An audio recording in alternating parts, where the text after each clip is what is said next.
যে বড় খবরের দিকে নজর রাখবো, প্রশ্ন ফাঁসের জের অভিন্ন মেডিকেল পরীক্ষা বাতিল করলো এনটিএ। নিট ইউজি বাতিলের সিদ্ধান্ত নিল ন্যাশনাল টেস্টিং এজেন্সি। কিন্তু কি কারণে এই সিদ্ধান্ত, আরো বিস্তারিত জানাবেন প্রতিনিধি কৃষ্ণেন্দু অধিকারী আমাদের সঙ্গে রয়েছেন। কৃষ্ণেন্দু, দেখো, আজকে নিট ন্যাশনাল টেস্টিং এজেন্সি যে পরীক্ষা নেয় মেডিকেলের অভিন্ন প্রবেশিকা দেশ জুড়ে, সেই পরীক্ষা বাতিল করার সিদ্ধান্ত নেওয়া হয়েছে। 3 মে পরীক্ষা হয়েছিল এবং যে পরীক্ষার প্রশ্ন ফাঁসের অভিযোগ উঠেছিল এবং গোটা বিষয়টা তদন্ত করে দেখা গেছে এবং সেই প্রশ্ন ফাঁসের অভিযোগের সত্যতা মিলেছে, এমনটাই সূত্র মারফত জানা যাচ্ছে। এবং তারই পরিপ্রেক্ষিতে এই দেশ জুড়ে অভিন্ন মেডিকেল প্রবেশিকা, অর্থাৎ ডাক্তারির জন্য স্নাতক স্তরে ভর্তির জন্য যে প্রবেশিকা, সেই পরীক্ষা বাতিল করা হলো দেশ জুড়ে। এবং ন্যাশনাল টেস্টিং এজেন্সি নামে একটি সংস্থা এই পরীক্ষা নেয়, যেটা জানানো হয়েছে সেই সংস্থার তরফ থেকে যে কেন্দ্রীয় সরকারের সঙ্গে কথা বলেই এই সিদ্ধান্ত নেওয়া হয়েছে পরীক্ষা বাতিলের। এবং গোটা বিষয়টা সিবিআই তদন্তেরও সিদ্ধান্ত নেওয়া হয়েছে। অর্থাৎ সিবিআই গোটা বিষয়টা খতিয়ে দেখবে, তদন্ত করে দেখবে কি কারণে এত বড় একটা পরীক্ষা, চিকিৎসক তৈরি হওয়ার বা তারা তৈরি হওয়ার যে প্রবেশিকা, সেই পরীক্ষার প্রশ্নপত্র ফাঁস হলো এবং তার জন্য পরীক্ষা পর্যন্ত বাতিল করে দেওয়া হলো। এবং ন্যাশনাল টেস্টিং এজেন্সির তরফে জানানো হচ্ছে কিছুদিনের মধ্যেই নতুন করে পরীক্ষা নেওয়া হবে, নতুন করে অ্যাডমিট কার্ড ইস্যু হবে, কিন্তু পুরনো যে নিয়মাবলী সেটা অপরিবর্তিত থাকবে, নতুন করে কোনো ফিস দিতে হবে না পরীক্ষার্থীদের। কিন্তু গোটা ঘটনায় দেশ জুড়ে একটা বিতর্ক ছড়িয়েছে যে এত বড় একটা পরীক্ষা এবং একটা এজেন্সি, ন্যাশনাল টেস্টিং এজেন্সির মতো একটা সংস্থা নেয়, সেই পরীক্ষার প্রশ্নপত্র কিভাবে ফাঁস হলো, এবং গোটা বিষয়টা খতিয়ে দেখার জন্য সিবিআই তদন্তের সিদ্ধান্ত নেওয়া হয়েছে বলে ন্যাশনাল টেস্টিং এজেন্সির তরফে জানানো হচ্ছে। একদমই কৃষ্ণেন্দু, তুমি আমাদের সঙ্গে থাকো। যে বড় খবরের দিকে নজর রেখেছি আমরা, 3রা মে নিট ইউজি পরীক্ষা হয়েছিল, কিন্তু সেই পরীক্ষা বাতিল করলো এনটিএ। ন্যাশনাল টেস্টিং এজেন্সির পক্ষ থেকে নিট ইউজি বাতিলের সিদ্ধান্ত নেওয়া হয়েছে। প্রশ্ন ফাঁসের জেরেই অভিন্ন মেডিকেল পরীক্ষা বাতিলের সিদ্ধান্ত ন্যাশনাল টেস্টিং এজেন্সির। দেশ জুড়ে ডাক্তারিতে স্নাতক স্তরে ভর্তির পরীক্ষা, এই নিট ইউজি, তা বাতিল করার সিদ্ধান্ত নিল এনটিএ। এই বিষয় নিয়ে আরো বিস্তারিত জানাবেন প্রতিনিধি কৃষ্ণেন্দু অধিকারীর সঙ্গে আবারও কথা বলে নেব।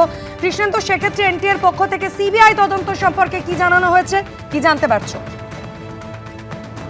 দেখো, এনটিএ এর তরফে জানানো হয়েছে যে গোটা বিষয়টা খতিয়ে দেখার জন্য তারা কেন্দ্রীয় সরকার সিবিআই তদন্তের একটা সিদ্ধান্ত নিয়েছেন। কারণ এই এত বড় একটা পরীক্ষা, গোটা দেশ জুড়ে পরীক্ষা, 20 লক্ষর বেশি পরীক্ষার্থী, এবং তুমি জানো যে এখন মেডিকেল পরীক্ষায় অভিন্ন, গোটা দেশ জুড়ে একটাই মেডিকেল পরীক্ষা হয়, অভিন্ন মেডিকেল পরীক্ষা। রাজ্যের জয়েন্ট এন্ট্রান্স আর এখন আর মেডিকেল হয় না।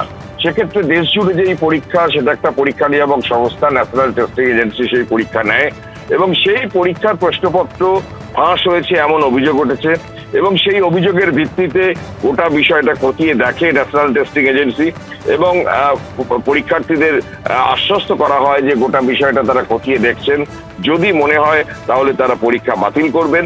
এবং সেই মতো সেই রিপোর্ট, তদন্তের যে রিপোর্ট, সেই রিপোর্ট জমা পড়েছে এবং জমা পড়ার পরিপ্রেক্ষিতে ন্যাশনাল টেস্টিং এজেন্সি যেটা সিদ্ধান্ত নিয়েছে, যে পরীক্ষা 3 মে নেওয়া হয়েছিল, যে পরীক্ষা গোটা দেশ জুড়ে পরীক্ষার্থীরা দিয়েছিলেন, সেই পরীক্ষা বাতিল করা হচ্ছে এবং সেই পরীক্ষা আবার নতুন করে নেওয়া হবে। এবং গোটা বিষয়টা কেন্দ্রীয় সরকারের সঙ্গে কথা বলেই, যেহেতু কেন্দ্রীয় সরকারের অধীন একটা এই পরীক্ষা নিয়ামক সংস্থা, কেন্দ্রীয় সরকারের সঙ্গে কথা বলেই এই সিদ্ধান্ত নিয়েছে ন্যাশনাল টেস্টিং এজেন্সি।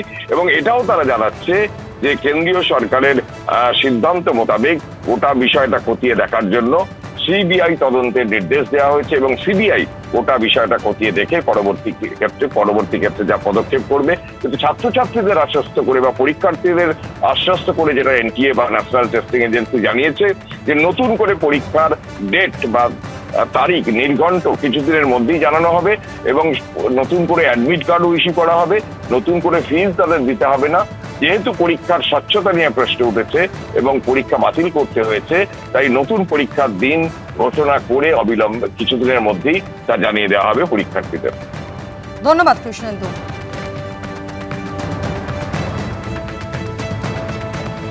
প্রশ্ন ফাঁসের জেরে অভিন্ন মেডিকেল পরীক্ষা বাতিল করলো এনটিএ। দেশ জুড়ে ডাক্তারিতে স্নাতক স্তরে ভর্তির পরীক্ষা বাতিলের সিদ্ধান্ত নিয়েছে ন্যাশনাল টেস্টিং এজেন্সি। প্রশ্নপত্র ফাঁসের জেরে 3রা মে যে পরীক্ষা হয়েছিল নিট ইউজির, তা বাতিলের সিদ্ধান্ত নিয়েছে ন্যাশনাল টেস্টিং এজেন্সি। পরীক্ষায় বসেছিলেন প্রায় 22 লক্ষ প্রার্থী। কবে ফের পরীক্ষা হবে শীঘ্রই জানানো হবে, এমনটাই জানানো হয়েছে এনটিএ এর পক্ষ থেকে। তবে এটাও জানানো হয়েছে দ্বিতীয়বার ইস্যু করা হবে অ্যাডমিট, নতুন করে রেজিস্ট্রেশনের কোনো প্রয়োজন নেই। পরীক্ষার জন্য বাড়তি কোনো ফি দিতে হবে না জানালো ন্যাশনাল টেস্টিং এজেন্সি। পাশাপাশি নিট ইউজিতে প্রশ্ন ফাঁসের তদন্ত করবে কেন্দ্রীয় তদন্তকারী সংস্থা সিবিআই, জানিয়েছে এনটিএ।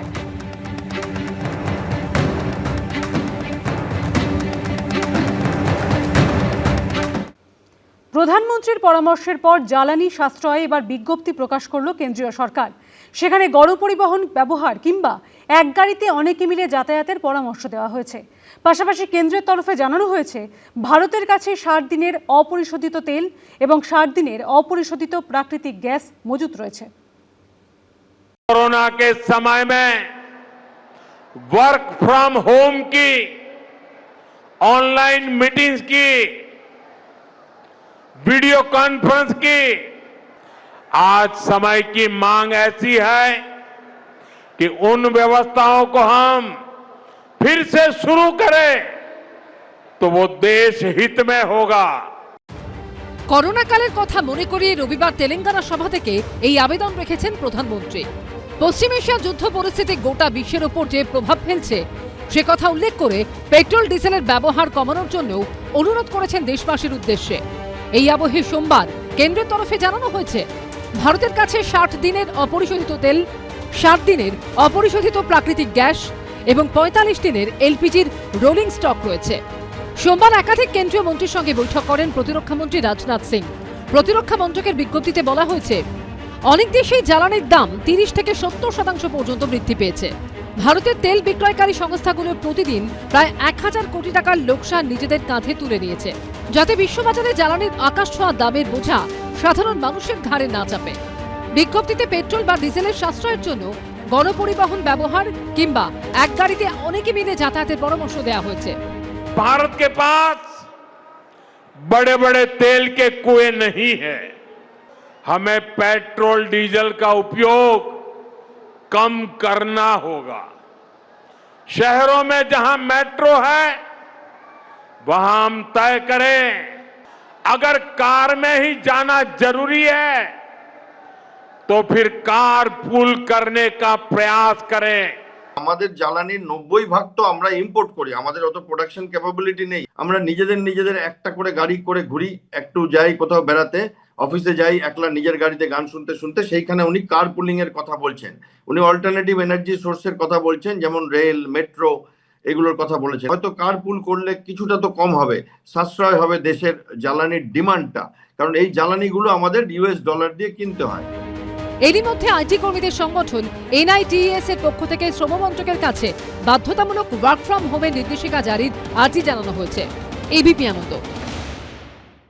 এবিপি আনন্দ, এগিয়ে থাকে, এগিয়ে রাখে।